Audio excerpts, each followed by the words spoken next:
Ron Schumann. Ankit Deepak Shah.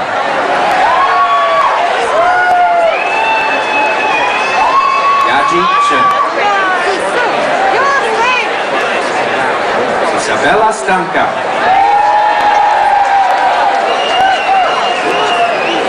Brad Starkweather. Ankit, wait. Larger than those who were admitted. 40% of you were born outside of the United States. And as Dean Hubbard said, you spoke 57 languages when you started. And thanks to your talented teachers, I hope you speak at least one more.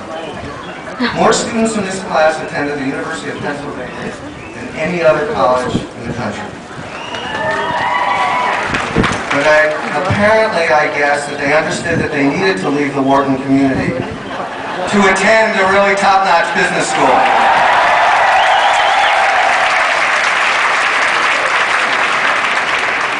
As you probably know better than I, the class includes members of a top 5 rock band, a hip-hop and ballroom dance troupe, former cast members on Dawson's Creek, and former employees of the New York Times. Among you is the captain of the Chilean national rugby team, and even you have created a most unusual experience. An experience that will have lasting effects on who you are and what you will become.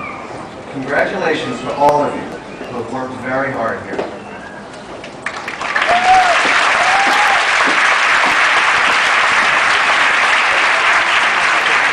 Many of you have sacrificed a lot to be here, as have your parents in many cases.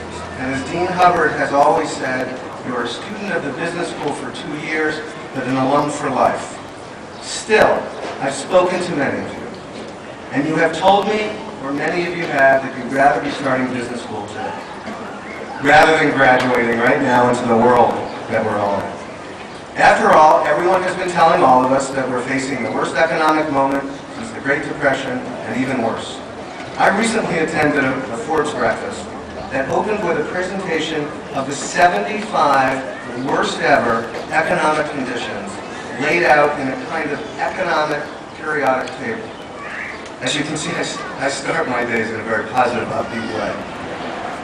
But the worst news of that morning was that all of them have occurred in the past year, making now the most pessimistic time, they say, in at least the last 25 years and maybe more. So it's understandable that some of you may want to stay in school for just a little while longer. Truth be told, I wouldn't mind coming back, but for a bunch of other reasons. Don't be fooled by the headlines. I remember when I graduated from the business school, and I hate to say it, in 1980, it too would become, soon thereafter, a time of back-to-back recessions.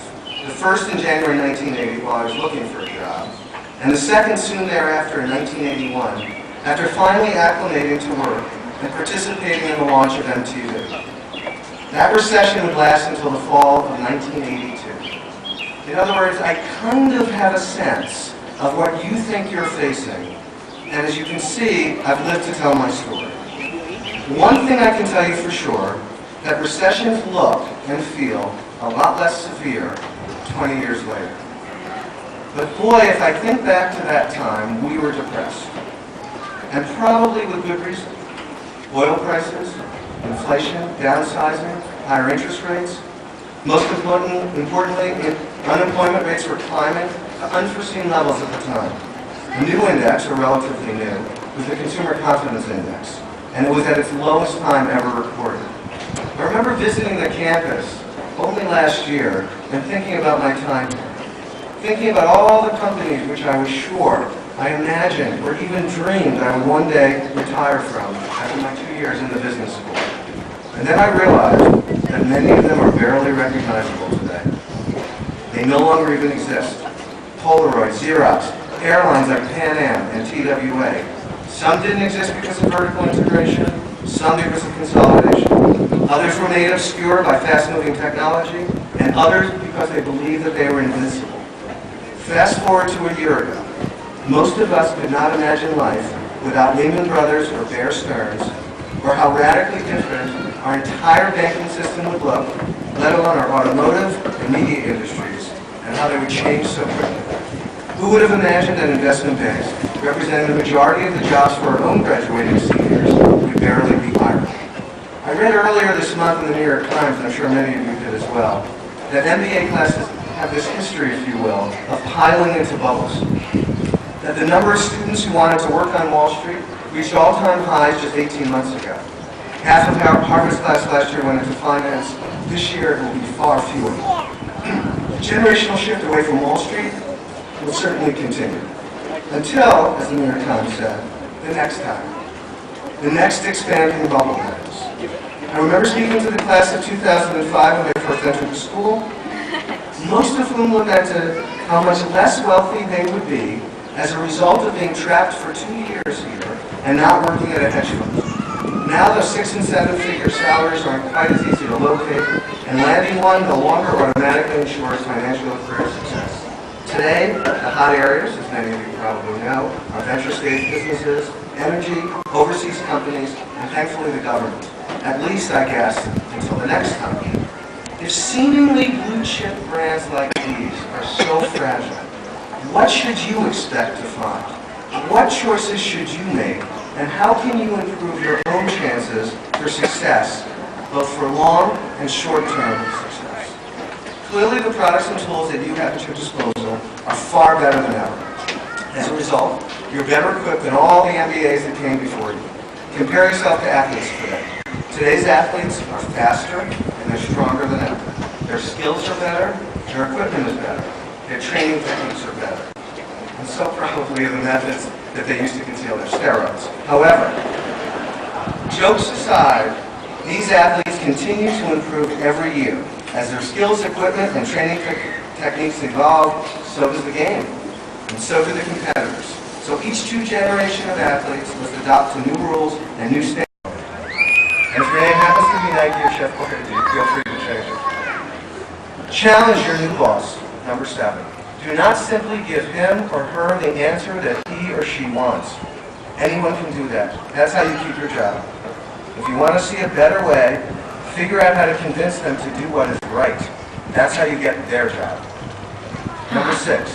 Start giving back now, and hopefully to Columbia as well.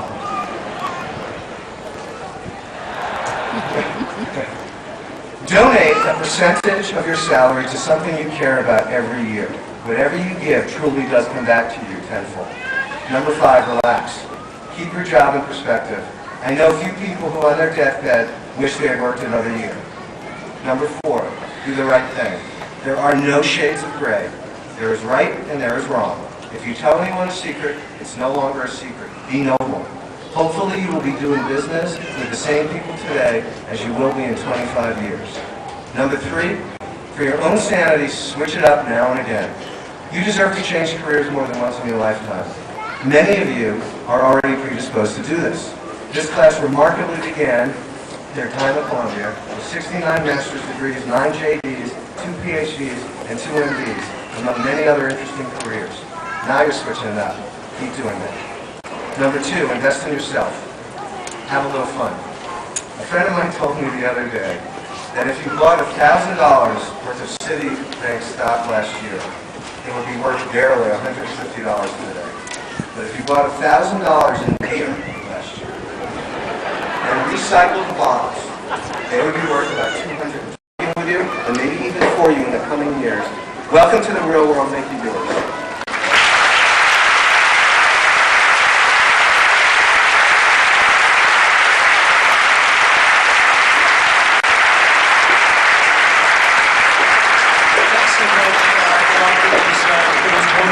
Words, particularly the giving part. Thank you. It's now my pleasure to turn the podium over to my colleague, Vice Dean Amir Ziv, who will present Student and Service Awards. Amir?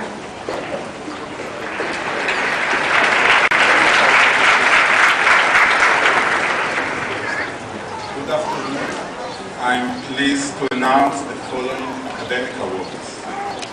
The Beta Gamma Sigma New York Alumni Award. This award recipient is selected on the basis of outstanding character, scholastic achievement, participation in the school affairs, and potential for civic, business, and professional leadership. This year's recipient is Richard